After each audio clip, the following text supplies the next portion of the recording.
പറയൂ ജിൻഡോ പറയൂ, ഇതാ ഞങ്ങളല്ല നിങ്ങളാണ് അക്രമികൾ, KSU ആണ്, കോൺഗ്രസ് ആണ് അക്രമികൾ എന്നുള്ളതാണ് CPM പോയിന്റ്. പറയൂ, മറുപടി പറയൂ. അല്ല അഭിലാഷേ, ഇന്ന് ഞാൻ അത്ഭുതകരമായിട്ട് ഒരു കാര്യം കേട്ടു. CPM polit bureau member A വിജയരാഘവന്റെ ഒരു പ്രസ്താവന, അത് മാധ്യമങ്ങളിലൂടെയാണ് അറിഞ്ഞത്. ഇനിയിപ്പോൾ മാധ്യമ സൃഷ്ടിയാണെന്ന് ഇവർ പറയുമെന്ന് അറിയില്ല. കേരളത്തിലെ പാർട്ടി പൂതലിച്ച അവസ്ഥയിലെത്തി എന്ന് പറയുന്നു. അതായത് ദ്രവിച്ചു തുടങ്ങി എന്നുള്ളതാണ് അതിൻ്റെ ഒരു അർത്ഥം നമ്മൾ മനസ്സിലാക്കുന്നത്. എന്തുകൊണ്ട് അങ്ങനെ ആവുന്നതെന്നറിയോ? ഇപ്പം ഈ ചർച്ചയിൽ നടക്കുന്ന ന്യായീകരണമൊക്കെ അതിനൊരു പ്രധാനപ്പെട്ട കാരണമാണ്. നമുക്കൊരു പ്രശ്നം പറ്റിയാൽ, നമ്മുടെ കുട്ടികൾക്കൊരു അബദ്ധം പറ്റിയാൽ അത് അബദ്ധമാണെന്ന് അക്സെപ്റ്റ് ചെയ്യുമെങ്കിലും ചെയ്യേണ്ട ഒരു മര്യാദയുണ്ട്. ഓരോ കാലഘട്ടത്തിലും ഇത്തരം വിഷയങ്ങൾ വരുമ്പോൾ പണ്ട് നടന്നിട്ടില്ലേ, പണ്ട് പലരും ചെയ്തിട്ടില്ലേ എന്നൊക്കെ ചോദിച്ച് ന്യായീകരിക്കുകയാണ്. ഇന്ന് കേരളത്തിൻ്റെ നിയമസഭയ്ക്കകത്ത് മുഖ്യമന്ത്രി ചെയ്ത അതേ നടപടി തന്നെ ഇവിടെ സജീഷ് സംസാരിക്കുന്നു. അതുകൊണ്ട് തന്നെയാണ് ബംഗാളിലേക്കുള്ള ദൂരം കേരളത്തിന് കുറയുന്നു എന്ന് പ്രകാശ് കാരാട്ടും പറയുന്നത്. ഇവിടെ SFI CPM പ്രതിച്ഛായ മോശമാക്കി എന്ന് MP ഗോവിന്ദൻ എന്ന് പറയുന്ന CPM സംസ്ഥാന സെക്രട്ടറിയുടെ സ്റ്റേറ്റ്മെന്റ് ഉണ്ട്. അതിനെ ഖണ്ഡിക്കാൻ ഈ പറഞ്ഞ സജീഷിന് സാധിക്കുമോ? ബിനോയ് വിശ്വം ഇടതുപക്ഷത്തിന്റെ അർത്ഥമറിയാത്തവരാണ് കേരളത്തിലെ SFIക്കാർ എന്ന് പറഞ്ഞത് ഏതെങ്കിലും മാധ്യമ സൃഷ്ടി വിശ്വസിച്ചുകൊണ്ട് പറയുന്നതാണ്. കൂടുതൽ കൂലങ്കഷമായിട്ടുള്ള പഠനത്തിൽ അദ്ദേഹത്തിന്റെ കാഴ്ചപ്പാട് മാറുമെന്നാണ് സജീഷ് പറയുന്നത്. എങ്കിൽ ജനയുഗം എഴുതിയിട്ടുണ്ട് ഫാസിസ്റ്റ് കഴുക കൂട്ടങ്ങളാണ് SFI എന്ന്. അത് ഇതേവരെ തിരുത്തിയതായിട്ട് കാണുന്നില്ല. നിങ്ങൾക്കൊന്ന് തിരുത്താൻ പാടില്ലായിരുന്നോ? ഞാൻ ചോദിക്കട്ടെ, SFIയുടെ അഖിലേന്ത്യാ കമ്മിറ്റി നേതാവ് ഹസൻ മുബാറക്ക് ചാലക്കുടിയിലെ SIനെ തെരുവ് പട്ടിയെ പോലെ തല്ലുമെന്ന് പറഞ്ഞത് ന്യായീകരിക്കാവുന്ന ഒരു മാതൃകയാണോ? കൊയിലാണ്ടി കോളേജിലെ SFI നേതാവ് പ്രസംഗിച്ചതിനെ കുറിച്ച് താങ്കൾ ന്യായീകരിക്കുന്നു എന്നൊക്കെ പറയുന്നു. ഞാൻ ചോദിക്കട്ടെ, സജീഷ് ഈ ചർച്ചയിൽ ന്യായീകരിച്ചു. പക്ഷേ SFIയുടെ സംസ്ഥാന സെക്രട്ടറി ആർഷോ ആരാണെന്ന് ഞാൻ പറയണ്ടല്ലോ, ആ ആർഷോ പോലും ഇന്നലെ മറ്റൊരു ചർച്ചയിൽ പറയുന്നത് ഞാൻ കേട്ടു. കൊയിലാണ്ടിയിലെ SFIയുടെ നേതാവിന്റെ പ്രസംഗം ശരിയായില്ല, അത് പൊളിറ്റിക്കലി കറക്റ്റ് ആയിരുന്നില്ല എന്ന് പറയുന്നു. പക്ഷേ ഇപ്പോൾ സജീഷ് പോലും അത് അംഗീകരിക്കുന്നില്ല. നിങ്ങളുടെ പാർട്ടിയിൽ എന്താ ഇത്തരം വ്യത്യസ്തമായിട്ടുള്ള അഭിപ്രായങ്ങൾ ഇക്കാര്യത്തിൽ? ഇനി രണ്ടാമത്തെ നിങ്ങൾ പറയുന്നത് ഈ ശാസ്ത്രീയ മാർഗത്തിലൂടെ സമര പരിപാടികൾ ആവിഷ്കരിക്കുന്ന കാലാനുസൃതമായ പ്രവർത്തനങ്ങളാണ് SFI കുറേ കാലങ്ങളായിട്ട് നടത്തിക്കൊണ്ടിരിക്കുന്നതെന്ന്.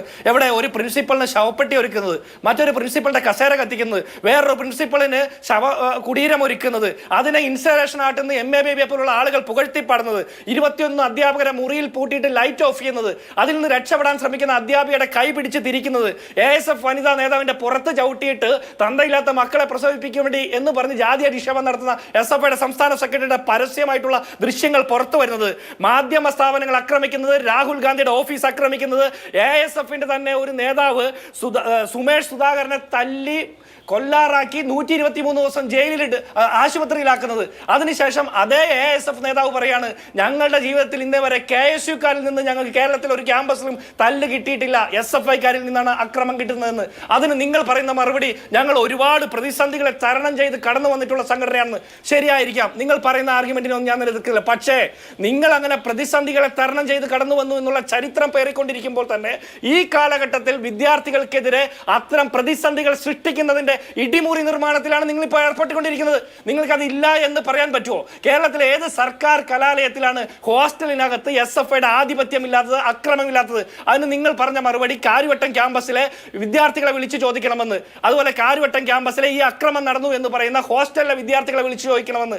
ഞാനൊന്ന് ചോദിക്കട്ടെ സജീഷേ, നിങ്ങൾ ഈ കേരളത്തിലല്ലേ ജീവിക്കുന്നത്? പൂക്കോട്ട് ക്യാമ്പസിൽ ഒരു സിദ്ധാർത്ഥൻ എന്ന് പറഞ്ഞ ഒരു ചെറുപ്പക്കാരന് 3 ദിവസക്കാലം ഭക്ഷണവും വെള്ളവും കൊടുക്കാതെ കൊല്ലാക്കൊല ചെയ്ത് കെട്ടിത്തൂക്കി കൊന്നതിന് ശേഷം ആ ക്യാമ്പസിൽ ഒരാൾ പോലും മൊഴി പറയാൻ വരാത്ത സാഹചര്യം ഉണ്ടായില്ലേ? അങ്ങനെയുള്ള ക്യാമ്പസുകളിലാണ് നിങ്ങൾ പറയുന്നത് കാര്യവട്ടം ക്യാമ്പസിൽ പോയി നിങ്ങൾ ഹോസ്റ്റലിലുള്ള കുട്ടികളോട് വിചാരണ നടത്തണം, അവരോട് ചോദിക്കണം, അവർ പറയുന്നതാണ് സത്യമെന്ന്. ആര് പറയുന്ന സത്യം? അങ്ങനെയാണെങ്കിൽ നിങ്ങളുടെ ആഭ്യന്തര വകുപ്പ് പോലീസ് കേസെടുത്തിരിക്കുന്ന SFIക്കാർക്കെതിരെയാ. നിങ്ങൾ പറഞ്ഞ സംയമനം പാലിച്ചു എന്നാ, സംയമനം പാലിക്കുന്ന SFIക്കാർക്കെതിരെ എന്തിനാ പിണറായി വിജയന്റെ പോലീസ് KSUക്കാരെ തല്ലി എന്ന് പറഞ്ഞ് കേസെടുക്കുന്നത്? അപ്പൊ നിങ്ങൾ പറയുന്ന വാദം ശരിയല്ല. ഇനി പൂക്കോട്ട് ക്യാമ്പസിനെ കുറിച്ച് പറഞ്ഞപ്പോൾ ഞാൻ പറയുകയാണ്, നിങ്ങൾ വലിയ വിദ്യാർത്ഥി സമരത്തിന്റെ കാലഘട്ടത്തിലൊക്കെ ആണെന്നുള്ള അഭിമാനിക്കുന്ന ആളുകളല്ലേ.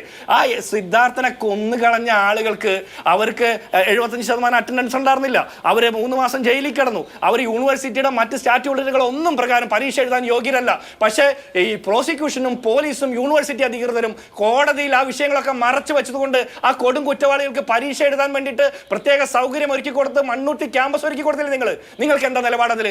സിദ്ധാർത്ഥിന്റെ മരണത്ത് ആ കുറ്റവാളികളോടൊപ്പമാണോ സിദ്ധാർത്ഥിനോടൊപ്പമാണോ എന്ന് നിങ്ങൾ പറയണം. രണ്ടാമത്തത്, ഈ പ്രശ്നങ്ങളെയൊക്കെ വരുമ്പോൾ അവിടെ സ്ഥലത്ത് MLA മാരെ ആക്ഷേപിക്കാനും അവരെ കൈയേറ്റം ചെയ്യാനും SFIക്കാരാ ഇവിടെ ചുമതല നൽകിയിട്ടിരുന്നത്. പണ്ട് മുഖ്യമന്ത്രി പറഞ്ഞിട്ടുണ്ടായിരുന്നു മറ്റേ രക്ഷാപ്രവർത്തനം എന്ന്, അവര് മറ്റേ വോളണ്ടിയേഴ്സ് ആണെന്ന്, മുഖ്യമന്ത്രിയുടെ സുരക്ഷ പോലീസാണ് നടത്തുന്നത്, പക്ഷേ DYFI ആണെന്ന് മുഖ്യമന്ത്രി അന്ന് പറഞ്ഞത്. അതേപോലെ തന്നെ കേരളത്തിലെ പോലീസ് സ്റ്റേഷനിൽ കാവല് SFI ആണ് ഏറ്റെടുത്തിരിക്കുന്നത്. ഇവിടുത്തെ ആഭ്യന്തര വകുപ്പിന് അതൊന്നും നേരമില്ലേ? അതോ DGPയെ പോലുള്ള ആളുകൾ മറ്റേ വ്യാജ രേഖയുണ്ടാക്കി ഭൂമി കച്ചവടത്തിന്റെ പുറകെ പോകുന്നതുകൊണ്ടാണോ SFI പോലീസ് സ്റ്റേഷനിൽ കാവൽ നിൽക്കാൻ പോകുന്നത്? അതൊന്നും ശരിയായ ആർഗ്യുമെന്റ് അല്ല. ഇനി രണ്ടാമത് നിങ്ങൾ കൊയിലാണ്ടി കേസിനെ കുറിച്ച് പറയുന്നു. ഈ പോലീസിന്റെ കയ്യിൽ ദൃശ്യങ്ങളൊക്കെ ഉണ്ടല്ലോ, നിങ്ങളുടെ കയ്യിലല്ലേ പോലീസിന്റെ ഭരണം ഇരിക്കുന്നത്. ആ പ്രിൻസിപ്പാൾ ചെവിക്കല്ലടിച്ച് വിട്ട ആ ദൃശ്യങ്ങളും കൂടി ഒന്ന് പുറത്തു വിടുന്നേ. നിങ്ങൾ കുറെ കാര്യങ്ങൾ പറയുന്നുണ്ടല്ലോ, ആര്യ രാജേന്ദ്രനും സച്ചിൻ ദേവും കൂടി മറ്റേ വണ്ടി കയറി പ്രശ്നം ഉണ്ടാക്കിയതിന്റെ ആ CCTV ദൃശ്യങ്ങൾ കാണുന്നില്ല, പ്രിൻസിപ്പാൾ SFIക്കാരുടെ ചെവിക്കല്ലടിച്ച് പൊട്ടിയ CCTV കാണുന്നില്ല. ഈ CCTV ദൃശ്യങ്ങൾ നിങ്ങൾക്ക് പണ്ടും പ്രശ്നമാണ്. ലൈഫ് മിഷൻ കേസിനെ കുറിച്ചുള്ള അന്വേഷണം വന്നപ്പോൾ സെക്രട്ടേറിയറ്റിലെ CCTVയിൽ പിടുത്തമൊക്കെ ഉണ്ടായത് നമുക്കറിയാലോ. അതൊക്കെ വേറെ കാര്യം, അവിടെ നിൽക്കട്ടെ. ഇവിടെ SFI നേതാവിന്റെ പ്രസംഗം തെറ്റായിപ്പോയി എന്ന് SFIയുടെ സംസ്ഥാന സെക്രട്ടറി പറഞ്ഞിട്ട് പോലും എന്തുകൊണ്ട് സജീഷിന് അത് മനസ്സിലാകുന്നില്ല? അത് മനസ്സിലാകാത്ത എന്താ? ഇനി ഞാൻ ഒരു കാര്യം കൂടി, ഒറ്റ കാര്യം കൂടി ചോദിക്കട്ടെ അഭിലാഷേ.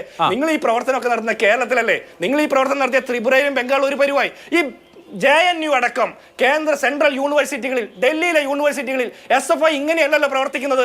അവിടെ SFI സ്വാതന്ത്ര്യത്തിനും വിദ്യാർത്ഥി രാഷ്ട്രീയ പ്രവർത്തനത്തിനും മറ്റ് സമത്വത്തിനും വേണ്ടിയിട്ട് അല്ലേ പ്രവർത്തിക്കുന്നത്. അവിടെ നിങ്ങൾ ക്യാമ്പയിൻ അല്ലേ നടത്തുന്നത്, ഡിബേറ്റ് അല്ലേ നടത്തുന്നത്, അവിടെ നിങ്ങൾ നിങ്ങളുടെ പ്രചരണങ്ങളല്ലേ നടത്തുന്നത്. അവിടെ നിങ്ങൾക്ക് ഇടിമുറിയില്ലല്ലോ. അവിടെ ഇടിക്കാൻ ചെന്നാൽ നല്ല കീറ് കിട്ടുമെന്ന് നിങ്ങൾക്ക് അറിയാമല്ലേ.